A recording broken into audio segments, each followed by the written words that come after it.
ikkinchi kursligimizda tafsir darsi bo'ldi. Tafsir darsidan birinchi darsi bo'ldi. Ustozimiz kirdilar. U ustozni men o'zim oldindan bilardim. 1 yil oldin birinchi kursligimda, yangiligimda kelib, o'zi Qur'on darsimiz alohida bor edi. Men alohida Qur'ondan dars olardim u kishidan. Ustoz deb yaxshi ko'rardim. Tabiatan eng qattiq qo'l ustozlardandilar. Bularni erkalamasdilar, gaplari bitta edi. Haligacha shunaqalar. Lekin yaxshi ko'rardik. Men ham yaxshi ko'rardim.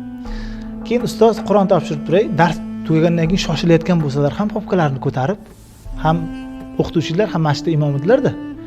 Men ketishim kerak, tezroq yuring dedilar-da, madrasadan chiqardik, masjid ichiga kirardik, 1 bet, yarim bet Qur'on o'qib berardim, keyin ketardilar eshitib. Har kuni shu. Halik darsdan tashqari. Ikkinchi kursda shu ustoz xullas tafsirga darsga kirdilar. Jiddiy suratda kirib ochdilarda tafsir darsiga kirish bo'ldi. Tafsir Jalolayn o'qirdik.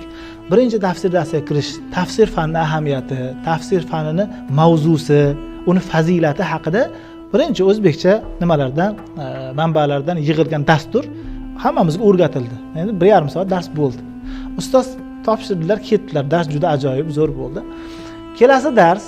Kelasi darsda kelib ustoz kirdilar, papkalarni qo'ydilar, jurnalni ochdilar-da, so'rashga boshladilar. Falonchiyev turing, o'tgan darsni gapiring. Turdi, ustoz uzr, darsim tayyor emas dedi. Ikkinchisi turdi. Ustoz uzr. Bitta kursda 24 kishi o'qiydi, 2 ga bo'linib, 12 tadan. 12 ta boladan 6 kishi turdik. Dars tayyor emas. Endi madrasani bolalarida ozgina erkaligan bo'ladi odatda-da. Chunki ustozlar juda xulqli bo'lgani uchun erkalik qiladi-da. Bu yoqda ham shunaqa bo'ldi-da endi bir.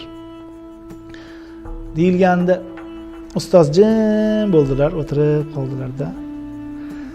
Keyin qo'llarini ruchka endi qo'ydilar, turdilar-da, sekin oynaga qarab yurdilar.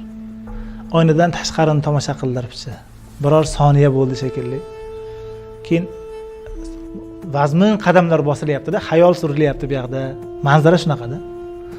Keldilarda, keyin qo'llariga bo'rni olib, taxtaga, lavhga, doskaga yozishni boshladilar. Ta'allam ya fata fal jahlu ar va la yarda bihi illa himar degan she'r yozdilar, 2 qator. Yana shunday jurnallarni papkaga soldilar, yig'ishtirdilar, hech narsa demay chiqib ketdilar. Keyin biz qiziqdik, bolalar turyapmiz, ta'lim endi tushunmay xullas lug'atlarni ko'rib tushundik. She'rning ma'nosi: ey yigit o'qi, johillik ordir. Unga faqat eshak rozi bo'ladi degan she'r.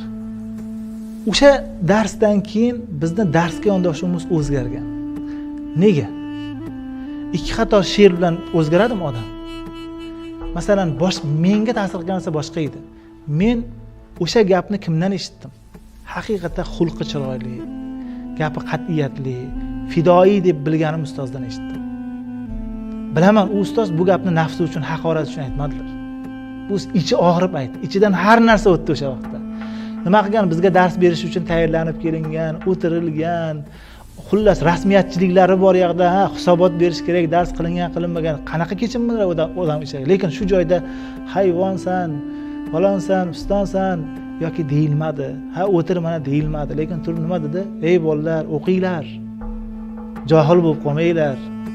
Eshak johillikka xor bo'ladi. Shu madrasaga kelib nimaga o'tiribsizlar sizlar? Shu yerda ham o'qimaydimi odam? Axir bu Qur'on-ku.